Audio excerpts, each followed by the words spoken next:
Hello friends, please हमारे channel को like and subscribe करना ना भूलें। तो गाइस, जैसा कि हम डिस्कस कर रहे हैं कॉलिगेटिव प्रॉपर्टीज़ के बारे में, तो आज हम डिस्कस करेंगे fourth and last colligative property के बारे में, विच इज़ ऑस्मोटिक प्रेशर। तो ऑस्मोटिक प्रेशर से पहले हम गाइस डिस्कस करेंगे कुछ टर्म्स के बारे में। सबसे पहले हम डिस्कस करेंगे अबाउट सेमी परमिएबल मेम्ब्रेन। तो सेमी परमिएबल मेम्ब्रेन गाइस वो मेम्ब्रेन है जो कि सिर्फ सॉल्वेंट पार्टिकल्स को अलो करती है, ना कि सॉल्यूट पार्टिकल्स को। तो ऐसी मेम्ब्रेन को हम बोलते हैं सेमी परमिएबल, मतलब कि ऐसी मेम्ब्रेन जिसमें से सिर्फ सॉल्वेंट के पार्टिकल्स ही पास हो सकेंगे, ना कि सॉल्यूट के पार्टिकल्स। तो हम ऐसी मेम्ब्रेन को बोलते हैं सेमी परमिएबल। जिस तरह से अगर हम बात करें वेजिटेबल मेम्ब्रेन या एनिमल मेम्ब्रेन की, तो ये एक नेचुरल सेमी परमिएबल मेम्ब्रेन्स हैं। पर जिस तरह से अगर हमने पार्चमेंट पेपर या सेलोफेन, तो ये एक आर्टिफिशियल मेम्ब्रेन्स हैं। देन इसके बाद हम बात करेंगे ऑस्मोसिस के बारे में। तो ऑस्मोसिस को गाइस सबसे पहले डिस्कस किया था एबे नॉलेट ने इन 1748, जिसके लिए उन्होंने एक एक्सपेरिमेंटल सेटअप लिया। तो एक्सपेरिमेंटल सेटअप कुछ इस तरह से था ऑस्मोसिस के लिए कि जिसमें उन्होंने एक बीकर लिया और उस बीकर को फिल किया था वाटर के साथ, और इसके साथ ही लिया गया है एक थीसल फनल को, और उस थीसल फनल में फिल किया गया शुगर सॉल्यूशन। और जब इस थीसल फनल के माउथ को क्लोज किया गया विद सेमी परमिएबल मेम्ब्रेन के साथ, तो इस थीसल फनल को जब इस बीकर में रखा गया तो उन्होंने देखा कि जो सॉल्यूशन का लेवल था थीसल फनल में वो धीरे धीरे बढ़ना स्टार्ट होता गया अप टू सर्टेन हाइट। तो कुछ हाइट तक सॉल्यूशन का लेवल बढ़ता गया और उसके बाद ये लेवल का बढ़ना रुक गया। तो ये जो प्रोसेस जिसमें कि सॉल्वेंट पार्टिकल्स मूव कर रहे हैं सॉल्यूशन साइड की तरफ थ्रू सेमी परमिएबल मेम्ब्रेन, तो इसी प्रोसेस को नाम दिया गया ऑस्मोसिस। तो ऑस्मोसिस एक ऐसा प्रोसेस है जिसमें कि सॉल्वेंट पार्टिकल्स मूव करते हैं सॉल्यूशन साइड की तरफ, और जब हम इन दोनों को सेपरेट करते हैं बाय सेमी परमिएबल मेम्ब्रेन। तो इसके लिए एबे नॉलेट ने, हमने कहा, एक बीकर लिया जिसको वाटर के साथ फिलअप किया गया, और इसके साथ ही एक थीसल फनल को लिया गया था। थीसल फनल में शुगर सॉल्यूशन को लिया गया है और उसके माउथ को क्लोज किया गया है सेमी परमिएबल मेम्ब्रेन से। तो जब इस थीसल फनल को पानी के अंदर रखा गया बीकर में, तो फिर ऑब्जर्व किया गया कि जो थीसल फनल में शुगर सॉल्यूशन का लेवल था वो धीरे धीरे बढ़ना शुरू हो गया। कुछ हाइट तक ये लेवल बढ़ता गया और उसके बाद लेवल बढ़ना बंद हो गया।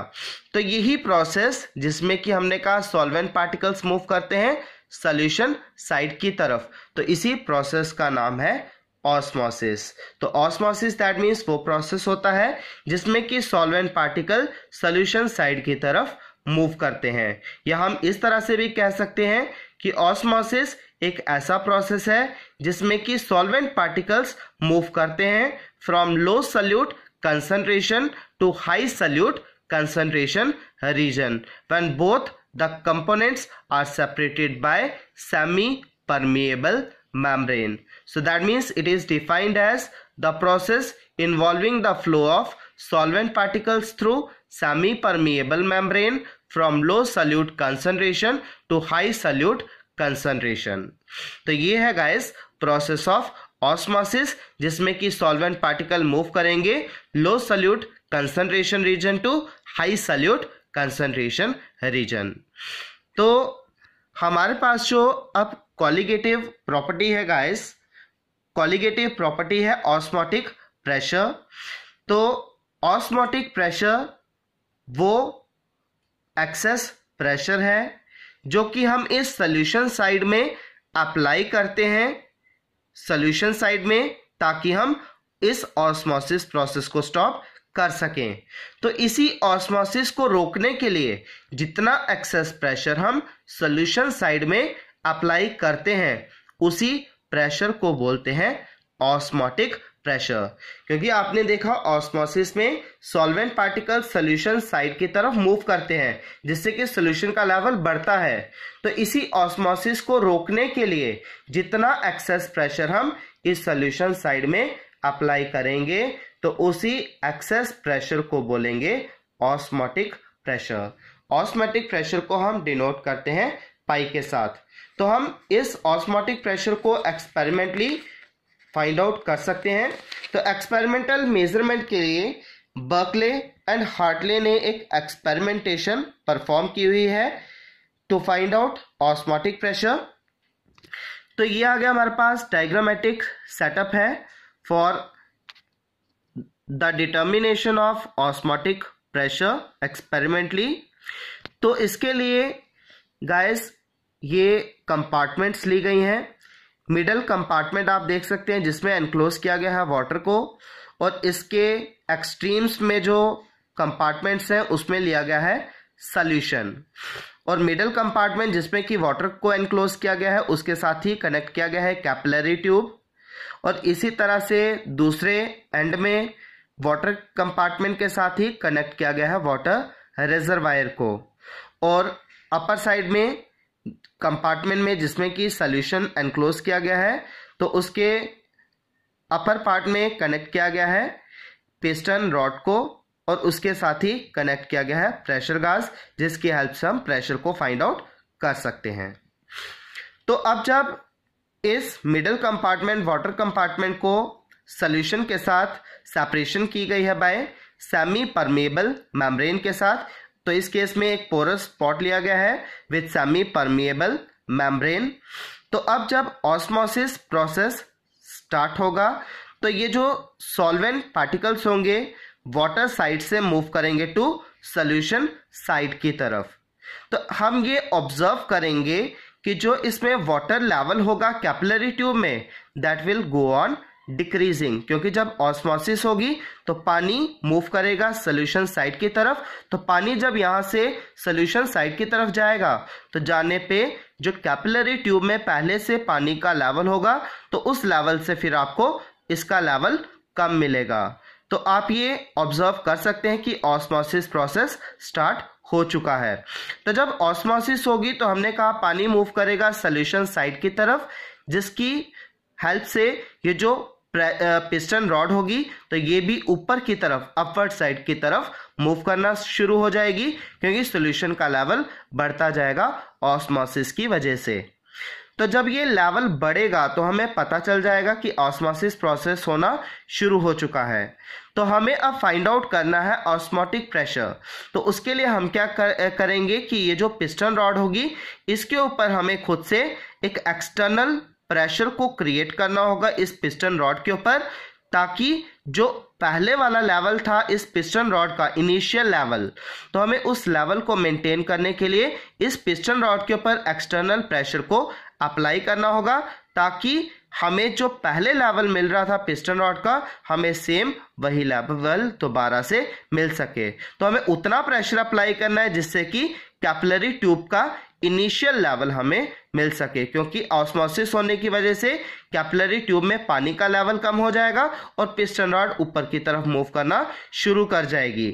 तो हमें एक्सटर्नल प्रेशर अप्लाई करना है इस पिस्टन रॉड के ऊपर, उतना प्रेशर अप्लाई करना है जिससे कि इस कैपिलरी ट्यूब में पानी का लेवल हमें पहले वाले लेवल के इक्वल मिल जाए। तो यहां से आपको पता चल जाएगा कि हमें कितना प्रेशर अप्लाई करना है पिस्टन रॉड के ऊपर ऑस्मोसिस को रोकने के लिए। तो वो जितना प्रेशर आप इस पिस्टन रॉड के ऊपर अप्लाई करेंगे तो इसके साथ ही कनेक्ट किया गया है प्रेशर गाज को, जो कि आपको बता देगा value of pressure applied on the piston rod to stop this osmosis process. तो इस तरह से आपको प्रेशर गाज की हेल्प से मिल जाएगी वैल्यू ऑफ ऑस्मोटिक प्रेशर। तो इस तरह की एक्सपेरिमेंटेशन को परफॉर्म किया था बर्कले एंड हार्टले ने। तो इस तरह से experimentally we can determine the value of osmotic pressure. तो अब इसके बाद जो हमने कहा कि हमें शो करना है colligative nature of osmotic pressure pi. तो ऑस्मोटिक प्रेशर एक कॉलिगेटिव प्रॉपर्टी है जबकि ऑस्मोसिस एक कॉलिगेटिव प्रॉपर्टी नहीं है। तो ऑस्मोटिक प्रेशर को प्रूव करने के लिए कि ये कॉलिगेटिव है, तो उसके लिए वॉन हॉफ ने एक थॉरो स्टडी की थी डाइल्यूट सॉल्यूशंस के लिए, तो जिसके बेसिस पे उसने एक एक्सप्रेशन को डिटरमाइन किया which is known as van Hoff equation for the measurement of osmotic pressure in case of dilute solutions. तो वो एक्सप्रेशन था guys pi is equal to CRT, where pi is osmotic pressure, C is the molar concentration, R is the gas constant and whose value is 0.083 liter bar per mole per Kelvin and T is the temperature। तो expression था van Hoff equation के लिए pi is equal to CRT। तो अब इस equation में अगर हम सपोज करें कि कांस्टेंट टेम्परेचर अगर हम लेते हैं एक सॉल्यूशन का, तो जब टेम्परेचर फिक्स होगा T की वैल्यू कांस्टेंट होगी तो R तो ऑलरेडी एक कांस्टेंट ही है। तो कांस्टेंट टेम्परेचर पे जब R की वैल्यू भी कांस्टेंट है तो ऐसे केस में पाई जो होगा that will be directly proportional to C। That means pi will be directly proportional to molar concentration. Pi will be directly proportional to C at constant temperature. तो that means जो osmotic pressure है वो molar concentration पे depend करता है solute की। तो it means जो पाई है वो डायरेक्टली प्रोपोर्शनल है to the number of moles of solute particles and not on the nature of solute particles. So that means osmotic pressure is a colligative property. तो इस तरह से हम शो कर सकते हैं कि ऑस्मोटिक प्रेशर एक कॉलिगेटिव प्रॉपर्टी है। तो गाइस उसके लिए हमें लेना होगा वॉन हॉफ इक्वेशन। तो वॉन हॉफ इक्वेशन के अकॉर्डिंग रिलेशनशिप है pi is equal to CRT, जिसमें कि R ऑलरेडी कांस्टेंट है। तो हमने कहा जब टेम्परेचर भी कांस्टेंट होगा सोल्यूशन का तो R तो ऑलरेडी कांस्टेंट है, तो ऐसे केस में पाई सिर्फ C की वैल्यू पे ही डिपेंड करेगा। So that means pi will be directly proportional to molar concentration of solution. Pi will be directly proportional to C। तो इस तरह से हम शो कर सकते हैं कि जो ऑस्मोटिक प्रेशर है ये एक कॉलिगेटिव प्रॉपर्टी है। देन उसके बाद हमें फाइंड आउट करना है molar mass of solute in terms of osmotic pressure. तो उसके लिए गाइस सबसे पहले हम वही एक्सप्रेशन लेंगे वॉन हॉफ इक्वेशन के लिए pi is equal to CRT। तो जैसे कि हमें पता है molar concentration means molarity and molarity is defined as the number of moles of solute dissolved in 1 litre of solution. तो इस तरह से C का फॉर्मूला हमने अप्लाई किया मोलर कंसंट्रेशन का which is equal to NB upon V। NB means number of moles of solute divided by volume of solution in litres. तो इस तरह से इस एक्सप्रेशन में C की जगह पे पुट करेंगे C की वैल्यू, तो ये मिलेगा आपको pi is equal to NB upon V into R into T। उसके बाद NB number of moles of solute का फॉर्मूला अप्लाई करेंगे। तो number of moles of solute का फॉर्मूला होता है given mass of solute divided by molar mass of solute. तो इस तरह से आपको एक्सप्रेशन मिलेगा pi is equal to WB upon MB। ये NB की वैल्यू है, WB अपॉन MB बाकी सेम ही रहा, V और ये आ गया R इंटू T। और इसको फर्दर सिंप्लीफाई करें तो MB ये डिनोमिनेटर में आ जाएगा, बाकी सेम रहेगा और क्रॉस मल्टीप्लाई से ये आ गई MB की वैल्यू और पाई की वैल्यू डिनोमिनेटर में। तो इस तरह से ये एक्सप्रेशन आपको मिलेगा MB is equal to WB into R into T divided by pi into V, where MB is the molar mass of solute, WB is the given mass of solute, R is the gas constant and T is the temperature, pi is osmotic pressure and V is the volume of solution। तो इस expression से हम find कर सकते हैं molar mass of solute in terms of osmotic pressure. तो एक बार जल्दी से मैं रिपीट कर दूं, तो इसके लिए हमें सबसे पहले लेना होगा वॉट ऑफ इक्वेशन को pi is equal to CRT, फिर C की वैल्यू को हमने पुट किया, C है मोलैरिटी ही, molar concentration which is NB upon V। तो C की जगह पे हमने लिखा NB अपॉन V और फिर उसके बाद NB number of moles of solute का फॉर्मूला अप्लाई किया, which is given mass of solute divided by molar mass of solute. तो NB की जगह पे हमने लिखा WB अपॉन MB और इसको सिंप्लीफाई किया तो MB डिनोमिनेटर में आ जाएगा और ये क्रॉस मल्टीप्लाई से MB पाई की जगह पे और पाई आ गया MB की जगह पे। तो ये आपको रिलेशनशिप मिलेगा, MB will be equal to WB into R into T divided by pi into V। तो ये है guys relationship to find out the molar mass of solute in terms of osmotic pressure. तो ये था fourth colligative property के बारे में, osmotic pressure. तो हमारे नेक्स्ट लेक्चर के लिए हमारे साथ ट्यून रहिए। So thank you.